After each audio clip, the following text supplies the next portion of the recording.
Montana Territory.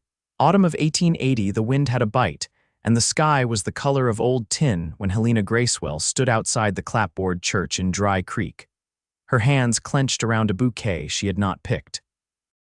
The man she was supposed to marry, Franklin Mott, stood waiting at the altar inside tall, polished, and cold as river ice. He owned the general store, the freight wagons, and nearly every building along Main Street. She did not love him. She had never loved him. But he had offered her father a dowry of $2,000, and her father had said yes before she could say anything at all. Her mother was gone, buried in the red soil behind the chapel. Her father's debts had not been buried with her. Helena was 22, quiet, strong-backed, and tired of being a burden. She had no brothers. The cattle had died off last spring. Their land was dust and bones, so she said yes to a man she did not love. But the night before the wedding, while she sat alone on the porch trying not to cry, a cowboy rode up under the moonlight. He dismounted slow, like a man who did not want to startle a soul, and tipped his hat.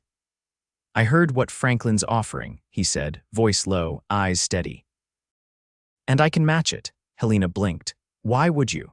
"Because you should not have to marry someone you do not love." She stood slowly, wary. "So you want to marry me instead?" He shook his head. "No, Helena, I want you to have time. I will pay your father what Franklin offered." "But you do not owe me a thing. I will wait. As long as it takes." She stared at him. He looked like every story she had ever heard, tall, broad-shouldered, with dust on his boots and the kind of quiet in his eyes that made you want to trust him. She remembered him now. Isaiah Trent. He had been a ranch hand on the East Ridge, used to help her father with branding before the herds thinned out. He was 29 now. A man of few words, but she remembered the way he had once carried her little sister across a flood-swollen creek without being asked. "You are serious," she whispered. "I am." She had not cried when she said yes to Franklin. She did now. The next morning, Franklin came to the church in full black suit, but the preacher told him the wedding was off. Helena's father had been paid in full. The contract was broken. Franklin's jaw clicked, his face storm dark, but he left without a word. There was nothing he could do. Helena stood beside the church, her heart raw and wide open. She looked for Isaiah, but he was already gone, left before sunrise. No note, no claim. It took her 3 weeks to find him. She borrowed a mule from her cousin and rode out toward the Broken Hills, where she heard he had taken up work driving cattle for a widow named Mrs. Dent. When she reached the camp, the sun was setting and the herd was quiet, bellies full. Isaiah was sitting by the fire, shirt sleeves rolled, hands steady as he carved a piece of wood. He looked up and something in his face shifted when he saw her. "I thought you might be angry," he said. "I was," she admitted. "For a little while." He set the carving down. "You did not owe me anything, Helena. I know, that is why I came." He waited. She stepped closer. "I wanted to thank you, and I wanted to ask, why do something so big for someone you do not know well?" Isaiah stood. "I do know you, maybe not through words. But I saw you helping your father through winter. I saw you give away half your flour sack to a neighbor with sick children. I saw you carry your grief like a stone, but never once let it make you cruel. That was enough." She swallowed hard. "I was not sure I mattered to anyone. You mattered to me." The fire popped. The air smelled of pine and warming earth. "Would you ride back with me?" she asked, voice quiet. "Anywhere." By the first frost, Helena had taken a room in Dry Creek's boarding house and started sewing for a living. Isaiah stayed out near the Dent place, but came into town every Saturday. He never asked her for anything. Just brought her fresh apples or mended boots or stories from the trail. They talked more now. She learned he had no family left, only a gray gelding and a dog named Root. He learned she liked to read old Greek stories and hated the sound of a coyote's cry. One evening, as the snow began to fall in soft white feathers, she stepped onto his porch and handed him a pair of mittens she had made. He took them, fingers brushing hers. "You did not have to, I know. That is why I did." He looked at her for a long moment. "If I said I still do not expect anything, but I would like to hope for something, would that scare you?" "No," she said, voice steady. "Hope is what got me this far." He smiled, not wide, but true. Winter passed slow. They spent more time together. She met Root. He read one of her books, even if he said he did not understand most of it. In spring, he helped her plant a small garden behind the boarding house. He never kissed her without asking. She let him one afternoon under the apple tree behind the chapel. It was soft, warm, real. "I do not want a dowry," she murmured. "I want a life." "You can have mine," he said, and he meant it. The first summer they spent side by side came on slow and dry. The rains never quite reached Dry Creek, and the cottonwoods along the creek bed stood brittle and quiet, their leaves curled like old paper. Helena kept her sewing needle moving from daylight to dusk, taking in extra work from the Dent Ranch hands and the wives of the freight drivers. She charged fair and kept her hands steady, even when her eyes burned from strain. Isaiah rode in most Fridays now, not always with a reason. Sometimes he brought her a cracked horseshoe he wanted reshaped, though he could have done it himself. Other times he brought nothing but stood at the edge of her stoop until she invited him in for coffee. One late afternoon, she found him waiting beside the mercantile, leaning against the side wall with his hat low. There was a new stamp of fatigue in his shoulders. "You've been working long days," she said, handing him a tin cup of water from her basket. He drank without looking up. "Mrs. Dent had a rustler problem. One of the boys took a bullet to the thigh, been short-handed ever since." She stepped closer. "Did you get hurt?" He glanced at her then. "Not a scratch." Then, after a pause, "But I'd ride easier if you could come out there a few days. Look after him. He won't let any of the other women near. Keeps saying he don't want fussing." Helena raised her brows. "And you think I won't fuss? I think you'll do what's needed without making a boy feel small." That Sunday, she rode out with Isaiah to the Dent place, a canvas satchel tied behind her saddle. The wounded hand, a boy called Lyle, couldn't have been more than 17. He winced at her approach, but didn't protest when she cleaned the wound and stitched it better than it had been.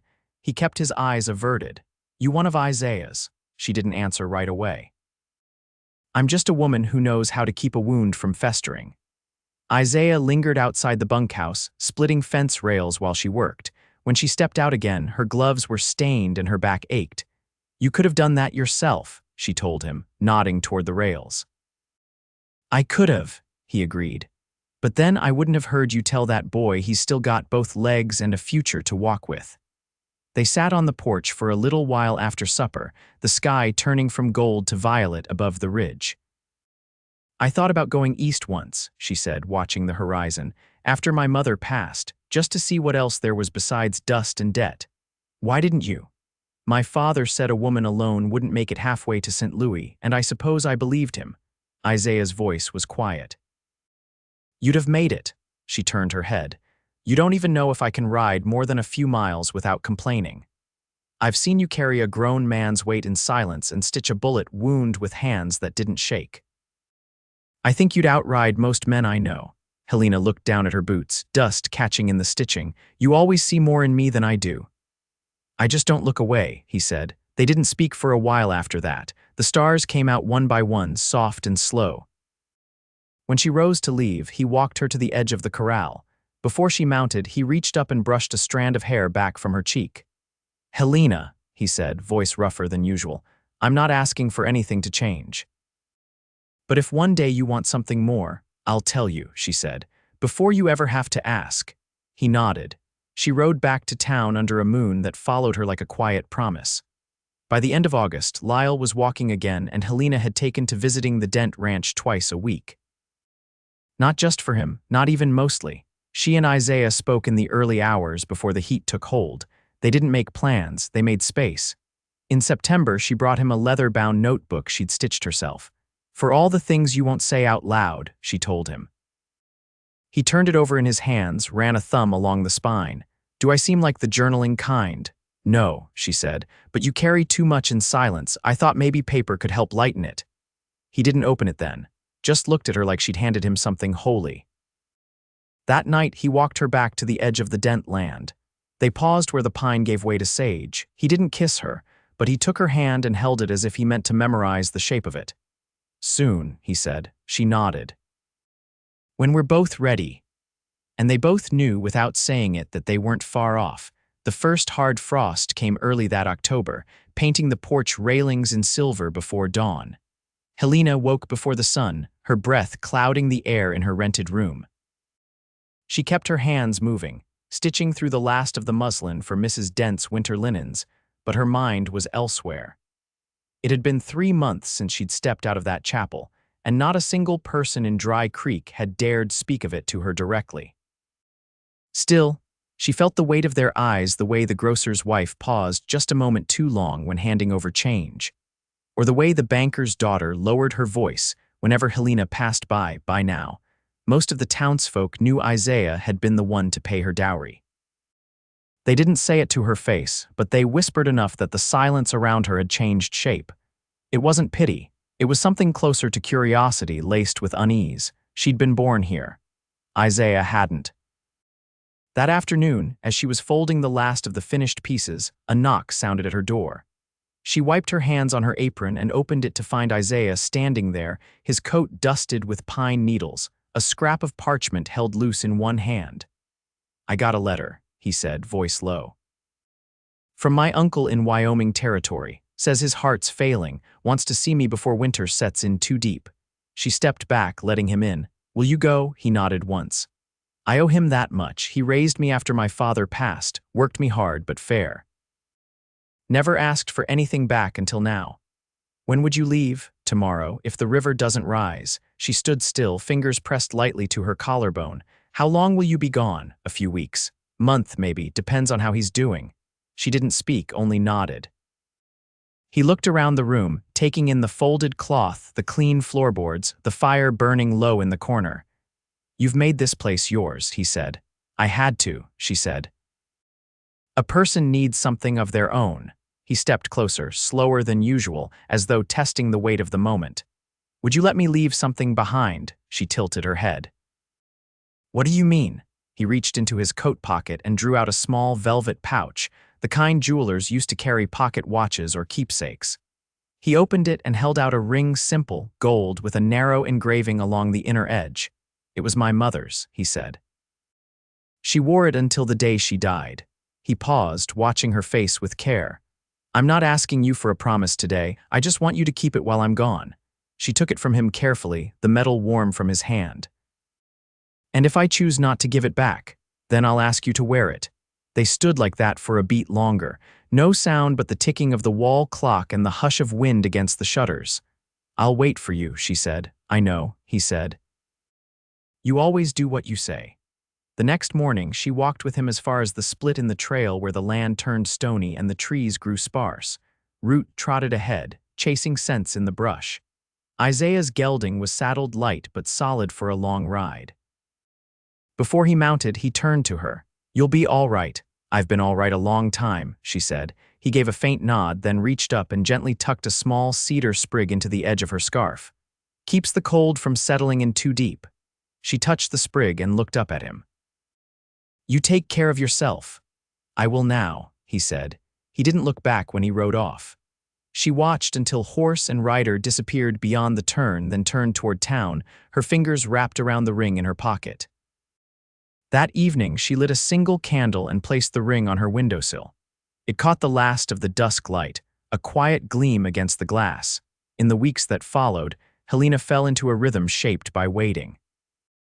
She rose early, finished her commissions, and walked most evenings out to the ridge where the hills opened wide and the sky stretched clean. She spoke little to others, but her silence had changed. It wasn't hollow now. One evening near the end of November, as she was finishing a quilt binding by lamplight, a knock came again. She opened the door expecting the landlord, but it was Lyle, standing awkwardly with his cap in hand. "I didn't know where else to go," he said. "Isaiah passed through the Dent place on his way back, told me he was coming for you, said I ought to make sure you were expecting him." Helena's breath caught. "When?" "Today. He was just behind me riding slow, looked tired." She didn't wait. She pulled on her shawl and stepped out into the chill. The sky was low with cloud, but she could see a figure riding up from the south road, Root at his heels. When Isaiah dismounted at the gate, she met him halfway. He looked older, somehow lines deeper, eyes heavier but still steady. "How was he?" she asked. "Frail," he said. "But we said what we needed to say. He passed 2 days after I arrived." "I'm sorry." "I'm not," he said. "He waited for me." They stood quiet for a moment, then she reached into her pocket and held out the ring. "I didn't lose it," she said. I didn't think you would. She didn't hand it back. Instead, she slid it onto her finger. Isaiah's voice was rough at the edges. You sure? Yes, she said. I've had enough of being unsure, he exhaled, something easing in him. Then come with me, he said. Not far, just outside town.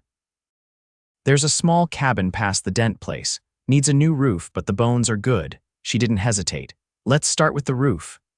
They walked back toward the house together, the cold biting at their cheeks, but neither of them felt it. Inside, the fire waited, steady and warm. The cabin stood on a rise northeast of the Dent place, half sheltered by aspen and bent pine, its roof bowed from years of snow and sun. The boards were dry but solid. The stone hearth still held the scent of old smoke. Helena stepped through the narrow doorway first, her fingers brushing the worn beam overhead, the hem of her coat catching on a nail that would need hammering down. Isaiah set the tool satchel on the floor beside the hearth and crossed to the shuttered window. Needs reglazing. And a new latch, she nodded. The floor's even, that's more than most in town. They worked without hurry. She cleared the hearth and wiped down the dry shelves with a damp cloth from her bag. He stripped the rotting shingles and laid fresh pine shakes, each one cut by hand from the log pile Dent's boys helped him haul up the hill. By the third day, the roof held tight through a light rain, and Helena stood just inside the threshold, listening to the drops strike the sloped boards above without a leak. When she turned, Isaiah was shaving bark from a length of cedar. You plan to make something out of that. He didn't look up.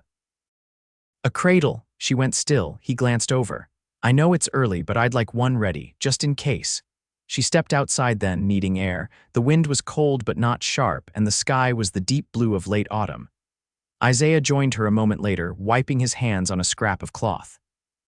I never thought I'd have a place that was mine, she said, eyes on the trees. Not like this. Not built with hands I trusted. You do now, he said. She turned to him. Do you believe peace lasts? For some folks, he said. The ones who know how to keep it. By the end of the second week, they had moved in. Helena packed her sewing into a wooden chest built from salvaged fence rails and shut the door of her boarding room without regret. Isaiah brought a cast iron kettle and 2 tin mugs, both nicked from years of use. They slept beside each other on a straw mattress wrapped in quilts she stitched herself, their bodies warming the space between without needing to fill it with words. One morning, she woke to find him already gone, the door pulled tight behind him.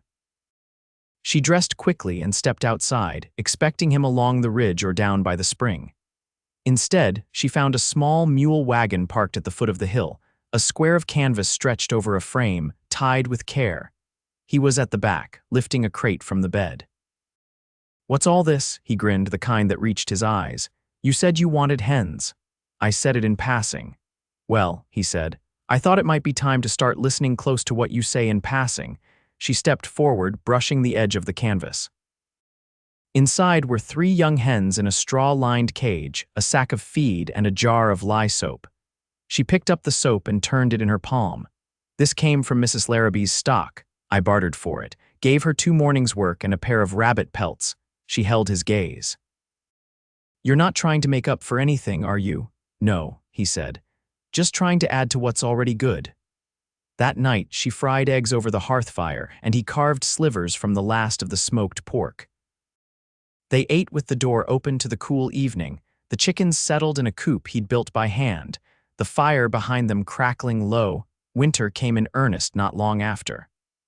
Ice traced the edges of the window panes, and snow drifted in the corners of the yard.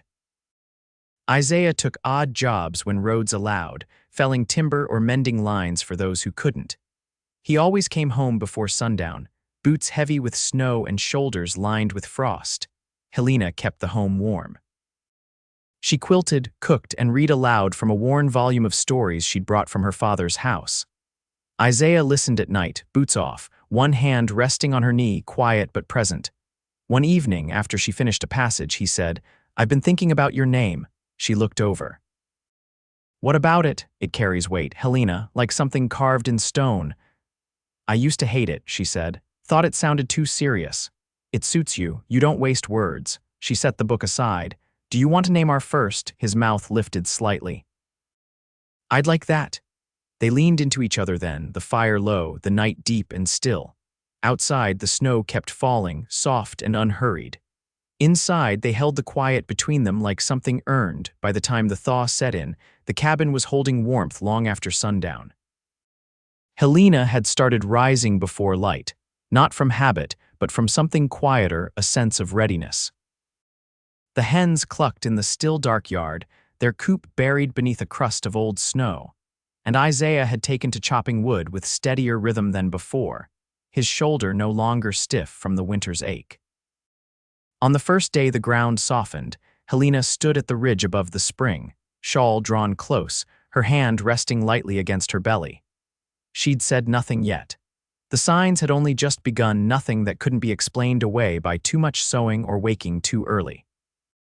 But she knew her own body, and she knew what it meant. That evening, as Isaiah came in with damp at the cuffs of his sleeves, she dipped the ladle into the pot and poured him a bowl of stew. "I think," she said, setting it before him, "we ought to start thinking about names." He looked up slowly, spoon halfway to his mouth. "You're sure?" "I am." He set the spoon down and reached without hesitation across the table, his hand covering hers. "Then tell me what you want," he said.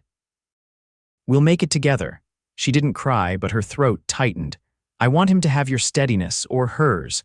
I want our child to grow up knowing the sound of peace, not just the absence of trouble." "That's already in the walls," he said. "We built it that way." The next weeks passed with the kind of rhythm that lives only in quiet places. Helena rested more often, though she still kept her hands busy. She stitched small clothes in the evenings and lined a cedar drawer with soft wool. Isaiah took to carving delicate shapes out of scrap pine animals, mostly. A fox, a hare, one with long ears she told him looked more like a mule than a dog. They didn't speak much about what lay ahead, but everything they did was shaped by it. He reinforced the cradle's slats without asking.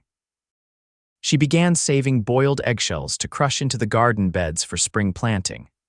A life was coming, and they were shaping the world it would arrive into. One morning, late in March, a letter arrived from Helena's cousin in town. Delivered by the tanner's daughter, it bore news that Helena's father, long absent from her thoughts, had taken sick in Missoula and passed within the week. There was no estate left, only a worn Bible and a watch with a cracked face. The cousin offered to send it if she wanted. She held the letter for a long time before folding it neatly and setting it aside. "He died owing no one," she said. Isaiah didn't offer comfort. He only pulled her coat from its peg and helped her into it. "Let's walk a while." They didn't speak as they walked the tree line, the wind soft through the bare branches. She didn't cry. She didn't need to. When they returned to the cabin, she poured hot water into the basin and washed her hands in silence. He brought her a towel and held it open until she took it. That night, she placed the cousin's letter in a drawer and didn't take it out again. In April, the first greens broke through the soil behind the cabin. Isaiah built a low fence around the garden bed to keep out the hens, who had grown bold with the change in weather. Helena knelt in the dirt to press seeds into place, her movements careful, her center of gravity shifting just enough to remind her of the life she carried. "You ever think about leaving this place?" she asked one afternoon as they sat on the porch, the sun warm on the back of her neck. "I used to," he said. "Before I had a reason to stay. And now, I've got to." By May, she no longer fit into her winter coat, so he stitched panels of canvas into the sides. The stitches were awkward, but she wore it anyway. When she laughed, he said he'd never seen anything look more like home. The baby came in early August, in the still hours before dawn. Isaiah stayed close, his hands steady where they needed to be, his presence a weight she leaned into without words. The midwife, called up from Dent's by wagon the night before, worked quiet and sure. When the cry came, it was sharp and full of life. Isaiah wrapped their daughter in the quilt Helena had stitched through the spring.